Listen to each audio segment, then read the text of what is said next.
I dame i gospodo, sada će nastupiti predstavnik srpskih kardinala.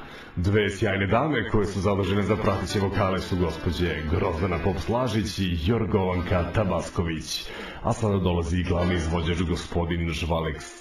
Što ste nervozni, gospodine voditelj?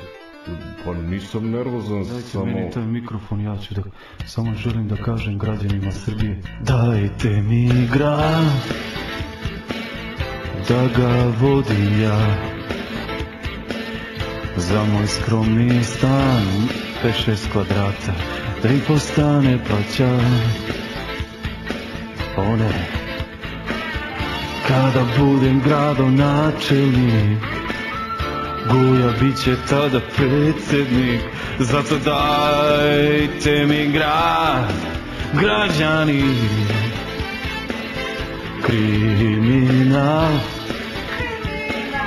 i korupcija, bravo Grozdana, o tome pričam ja u vreme izbora.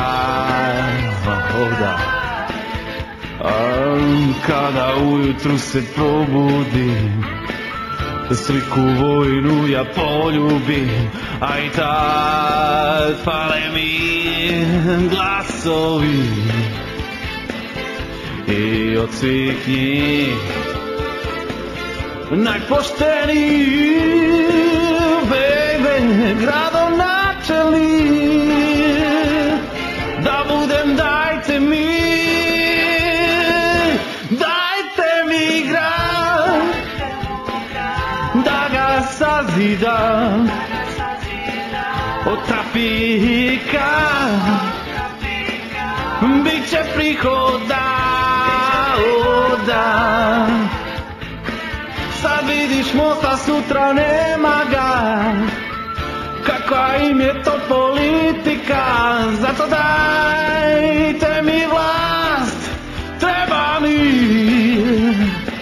sve to je grad, Surčin, Boljevci, za mene glasaju, pa kaže cigani i grobari. Travu ispred školskog dvorišta pokosit će Jorgovanka, to vam ja obećavam, građani.